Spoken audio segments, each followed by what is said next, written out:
नमस्कार, मैं प्राची गुप्ता। और जैसा कि मैंने इससे पहले बैलेंस डाइट पे एक वीडियो बनाया था और वो वीडियो बहुत ज़्यादा लंबा ना हो जाता, इस वजह से कुछ पार्ट्स अभी भी हमारे बैलेंस डाइट से रिलेटेड रह गए थे। उसी वीडियो को आज हम आगे की तरफ बढ़ाते हैं। और जिन लोगों ने भी मेरा वो प्रीवियस वीडियो बैलेंस डाइट का नहीं देखा है, मैं डिस्क्रिप्शन बॉक्स पे उसका लिंक दे दूँगी। तो सबसे पहले आप उस वीडियो को मेरे देखें और फिर उसके बाद जब आप उसको वॉच कर लेंगे उसके बाद आप इसको देखें। और वीडियो शुरू करने से पहले आप सभी से रिक्वेस्ट करना चाहूँगी कि आप मेरे वीडियो को पूरा देखें, और अगर आपको वीडियो मेरा पसंद आता है तो प्लीज़ इसको लाइक करें, शेयर करें और सब्सक्राइब करें। वीडियो शुरू करते हैं। जैसा कि इससे पहले जो मेरा वीडियो था उसमें हम लोगों ने बात करी थी कि बैलेंस डाइट क्या है, फूड पिरामिड्स क्या है और हमारे मैक्रो एंड माइक्रो न्यूट्रिएंट्स क्या होते हैं। तो हम सबसे पहले अपने मैक्रो न्यूट्रिएंट्स के बारे में बात करते हैं, जो है हमारा कार्बोहाइड्रेट। कार्बोहाइड्रेट क्या है उस चीज़ के बारे में हम लोग डिस्कस कर चुके हैं। और जैसा कि मैंने आपको बताया था कि दो तरह के कार्बोहाइड्रेट्स होते हैं, एक सिंपल कार्बोहाइड्रेट और दूसरा कॉम्प्लेक्स कार्बोहाइड्रेट। तो यहाँ पर हम जो हमारे सिंपल कार्बोहाइड्रेट्स के सोर्सेस हैं उनके बारे में हम बात करेंगे। तो सिंपल कार्बोहाइड्रेट्स, सबसे पहले तो मैं एक थोड़ा सा आपको रिमाइंड करा दूं कि सिंपल कार्बोहाइड्रेट्स वो कार्बोहाइड्रेट्स होते हैं जो कि बहुत ही ईजिली ब्रेक डाउन होते हैं और हमारी बॉडी को क्विक एनर्जी प्रोवाइड करते हैं। सिंपल कार्बोहाइड्रेट्स हमें फलों में, दूध में, सब्जियों में, इन सभी चीज़ों में मिलता है।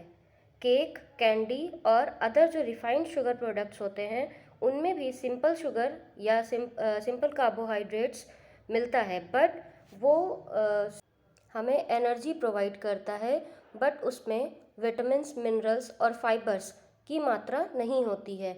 और जिन फूड में विटामिन, मिनरल और फाइबर्स की मात्रा नहीं होती है वो हमारे शरीर को उतने ज़्यादा बेनिफिट्स नहीं दे सकते। तो हमें ऐसे फूड्स को अपनी डाइट में शामिल करना है जो कि विटामिन्स, मिनरल्स और फाइबर रिच हों।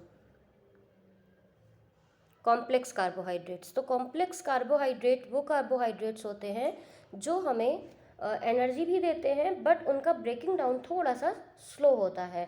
बट ऐसा नहीं है कि ये सही नहीं होते हैं। अगर हमें क्विक एनर्जी की ज़रूरत है तो हम सिंपल कार्बोहाइड्रेट्स की तरफ जाते हैं, और अगर हमें एनर्जी चाहिए बट हमें क्विक एनर्जी की ज़रूरत नहीं है तो हम कॉम्प्लेक्स कार्बोहाइड्रेट की तरफ जाते हैं। कॉम्प्लेक्स कार्बोहाइड्रेट्स ये हमें विटामिन्स, मिनरल्स और फाइबर्स तीनों देते हैं। जैसे कि हम लोगों ने सिंपल कार्बोहाइड्रेट में बात किया था, सिंपल कार्बोहाइड्रेट हमें विटामिन्स, मिनरल्स और फाइबर्स नहीं देता है, पर कॉम्प्लेक्स कार्बोहाइड्रेट में ये तीनों चीज़ें भी पाई जाती हैं। ऐसे फूड जैसे कि ब्रेड, लेग्यूम्स, राइस, पास्ता और स्टार्ची वेजिटेबल्स, जिनमें कि कॉम्प्लेक्स कार्बोहाइड्रेट भरपूर मात्रा में पाया जाता है। आगे बढ़ते हैं प्रोटीन। प्रोटीन के बारे में हमने आप लोगों को बताया था कि दो तरह के प्रोटीन हमें एसेंशियल होते हैं, जिनको अमीनो एसिड्स भी बोलते हैं। पहला होता है नॉन एसेंशियल अमीनो एसिड से प्रोटीन बोल सकते हैं, और दूसरा एसेंशियल। इसके बारे में मैंने आपको पहले भी बताया था कि नॉन एसेंशियल प्रोटीन से ये मतलब नहीं होता है कि वो ज़रूरी नहीं होते हैं हमारे शरीर को, वो ज़रूरी होते हैं, लेकिन हमारा शरीर उनको उनकी ज़रूरत के अकॉर्डिंग खुद ही प्रोड्यूस कर लेता है, तो हमें उन प्रोटीन्स को अपनी डाइट में शामिल नहीं करना पड़ता है। एसेंशियल प्रोटीन्स वो होते हैं जिसे हमें अपनी डाइट में शामिल करना होता है। तो हम आज एसेंशियल प्रोटीन की ही बात करेंगे क्योंकि ये हमें अपनी डाइट में लेने होते हैं। यहाँ पे हम दोनों तरह की बात करेंगे कि जो वेजिटेरियन है वो क्या फूड ले सकते हैं जिससे कि वो अपनी डाइट में प्रोटीन की मात्रा सही रख सकते हैं, और नॉन वेजिटेरियंस के लिए क्या क्या ऑप्शंस हैं। सॉरी, हाँ, ओके, कंटिन्यू करते हैं। पहले हम नॉन वेजिटेरियंस की बात करते हैं। जो नॉन वेजिटेरियंस हैं वो मीट प्रोडक्ट्स, फिश और सी फूड, एग्स, इन सारी चीज़ों से प्रोटीन की मात्रा अपने शरीर में पूरी कर सकते हैं। जो वेजिटेरियंस हैं वो डेयरी प्रोडक्ट्स जैसे कि मिल्क, योगर्ट, बीन्स और पल्सेस, ये सारी चीज़ों में प्रोटीन की मात्रा रहती है, और वो इन सारी चीज़ों को अपनी डाइट में शामिल करके अपनी डाइट को प्रोटीन रिच बना सकते हैं। नेक्स्ट है हमारा फैट। फैट के बारे में हमने बात करी थी। फैट जो रहता है वो भी हमें एनर्जी प्रोवाइड करता है, और दो तरह के फैट्स होते हैं। पहला है सैचुरेटेड फैट और दूसरा होता है अनसैचुरेटेड फैट। इसमें आपको याद होगा कि सैचुरेटेड फैट मैंने बताया था, इसको हम लोग बैड फैट भी बोलते हैं।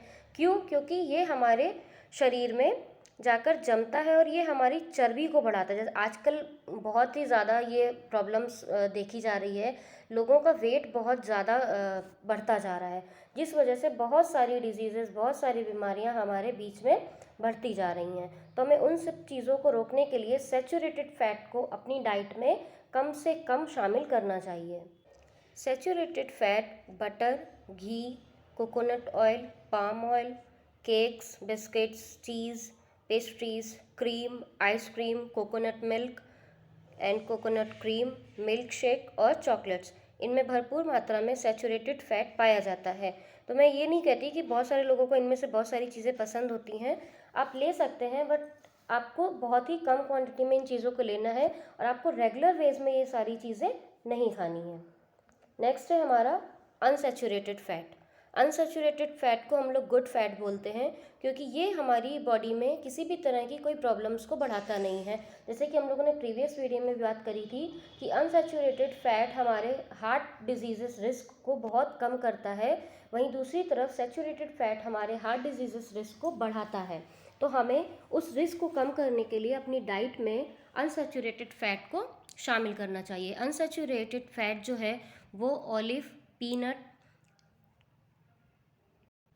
एवोकाडोज, नट्स जैसे कि almonds, pumpkin and sesame seeds, oil like sunflower, corn, soybean और फ्लेक्स सीड ऑयल्स में पाया जाता है, एंड वॉलनट्स और फिश, इन सभी चीज़ों में अनसैचुरेटेड फैट पाया जाता है और हमें अपनी डाइट में अपने को हेल्दी रखने के लिए अनसैचुरेटेड फैट को ही शामिल करना चाहिए। नेक्स्ट हमारा है विटामिन्स। विटामिन्स माइक्रो न्यूट्रिएंट्स का एक पार्ट होता है। अभी तक हम 3 चीज़ों के बारे में जानकर आए हैं, वो मैक्रो न्यूट्रिएंट्स के अंदर आते हैं, जैसे कार्बोहाइड्रेट, फैट और प्रोटीन। अब हम यहाँ पर डिस्कस करेंगे माइक्रो न्यूट्रिएंट्स के बारे में। माइक्रो न्यूट्रिएंट्स में हम सबसे पहले विटामिन्स की बात करेंगे।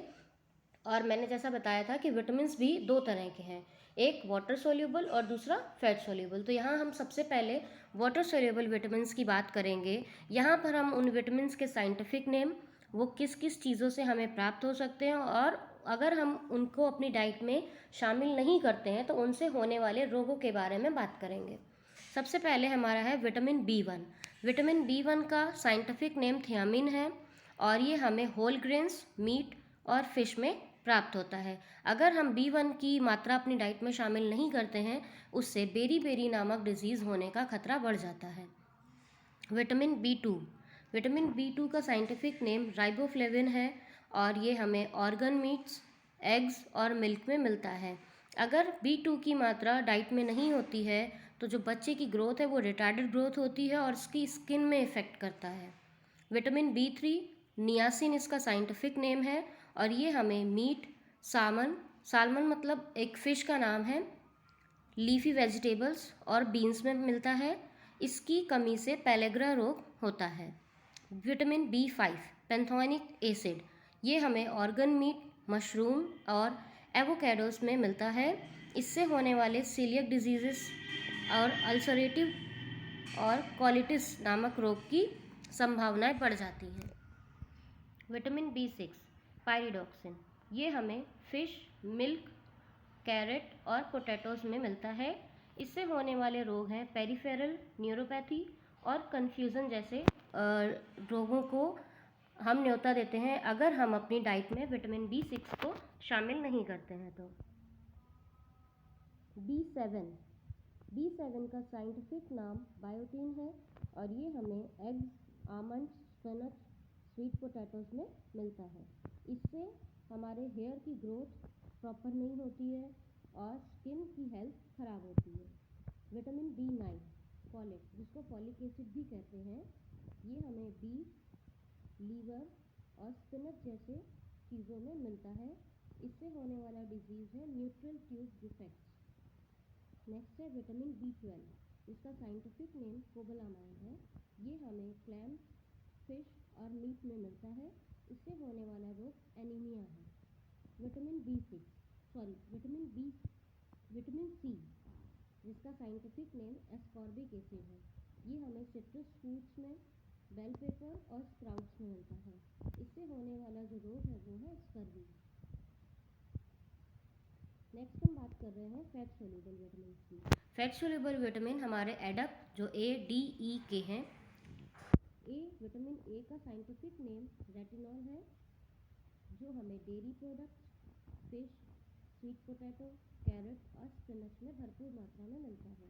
अगर हमारे डाइट में विटामिन ए की कमी है तो नाइट ब्लाइंडनेस जैसी रोग हमें ग्रसित कर सकते हैं। विटामिन डी, जिसका साइंटिफिक नेम कैल्सीफेरॉल है, और ये सनलाइट, फिश ऑयल, मिल्क, इन सारी चीज़ों में पाया जाता है। इससे होने वाला डिजीज़ है रिकेट्स। विटामिन ई, इसका साइंटिफिक नेम टोकोफेरॉल है, और ये हमें सनफ्लावर सीड्स, वीट जर्म और आमंड्स में मिलता है। अगर इसकी प्रॉपर प्रोपोर्शन में हम इसको नहीं लेते हैं अपनी डाइट में, तो इससे मसल वीकनेस, नमनेस जैसी प्रॉब्लम्स हो सकती है। विटामिन के, फाइटोनोडियोन, ये हमें लीफी ग्रीनी वेजिटेबल्स, सोयाबीन और पम्पकिन में मिलता है। इससे होने वाला रोग है excessive bleeding due to injury. अगर आपको कोई इंजरी हो जाती है तो आपका ब्लड जो है, ब्लीडिंग जो है वो बहुत ज़्यादा होती है, बहुत जल्दी रुकती नहीं है।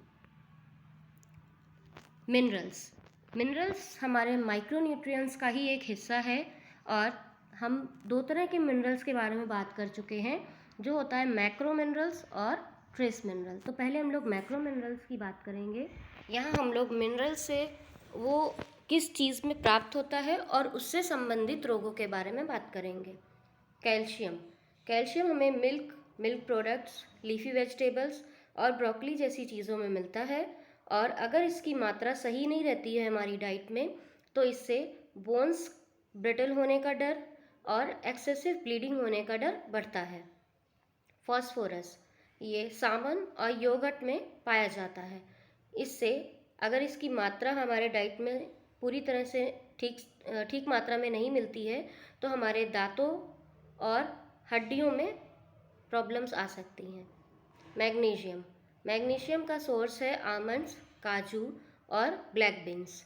इसकी डेफिशिएंसी होने में हमारी डाइट में ब्रीदिंग डिफ़िकल्टी और नेल्स जो ख़राब हो जाते हैं वो मैग्नीशियम की ही कमी से होते हैं।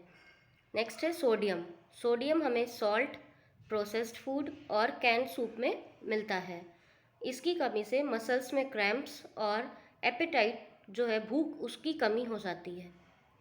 क्लोराइड, ये हमें सीवीड, सॉल्ट और सेलरी में पूरी तरह से मिलता है। इसकी डेफिशिएंसी होने से किडनी एंड डाइल्यूशनल हाइपोएंट्रेमिया नामक रोग होने का खतरा बढ़ जाता है। पोटेशियम, ये हमें लेंटिल्स, एकॉर्न, स्क्वैश और बनाना जैसी चीज़ों में प्राप्त होता है, और इसकी डेफिशिएंसी से हमारी हार्ट बीट इरेगुलर हो जाती है और कॉन्स्टिपेशन की प्रॉब्लम्स बढ़ जाती हैं। सल्फ़र हमें गार्लिक, अनियंस, एग्स और मिनरल वाटर में मिलता है। इसकी डेफिशिएंसी से प्रोटीन का जो सिंथेसिस होता है उसमें कमी आ जाती है, और जॉइंट रिलेटेड डिजीज़ेस या जॉइंट का डैमेज होने का खतरा बढ़ जाता है। नेक्स्ट है हमारे ट्रेस मिनरल्स में सबसे पहले हम बात करेंगे आयरन हमें वाइट बीन्स और स्पिनच में भरपूर मात्रा में मिलता है। इसकी डेफिशिएंसी से एनीमिया नामक रोग होने का खतरा बढ़ जाता है। मैग्नीज हमें पाइनएप्पल और पीनट में मिलता है। इसकी डेफिशिएंसी से डिजीनेस टाइप की फीलिंग बनी रहती है। कॉपर, ये लीवर, क्रैब्स और काजू में मिलता है। इसकी डेफिशिएंसी से भूख में कमी आना और रिटार्डेड ग्रोथ होती है। जिंक, क्रैब्स और चिकपीस में ये भरपूर मात्रा में पाया जाता है, और इसकी डेफिशिएंसी से थकान और जो हमारे घाव होते हैं उनको भरने में काफ़ी समय लगता है। नेक्स्ट आयोडीन, ये हमें सीवीड, कॉड और योगर्ट में मिलता है। इसकी डेफिशिएंसी से गॉइटर और थायराइड ग्लैंड जो है वो एनलार्ज हो जाती है और ज़्यादा बढ़ जाती है। फ्लोराइड, ये हमें फ्रूट्स में, जूसेस, वाटर और क्रैब में मिलता है। इसकी डेफिशिएंसी से डेंटल रिलेटेड या टूथ रिलेटेड प्रॉब्लम्स हमें होती हैं। सेलेनियम, ब्राज़ील नट्स, सार्डिनस और हैम ये इसके प्रमुख सोर्सेस हैं और इसकी डेफिशिएंसी से एज स्पॉट्स और इम्यूनिटी रिलेटेड प्रॉब्लम्स होती हैं। अगर आपको वीडियो पसंद आया है तो प्लीज़ इसको लाइक करें, शेयर करें और सब्सक्राइब करें। Thank you.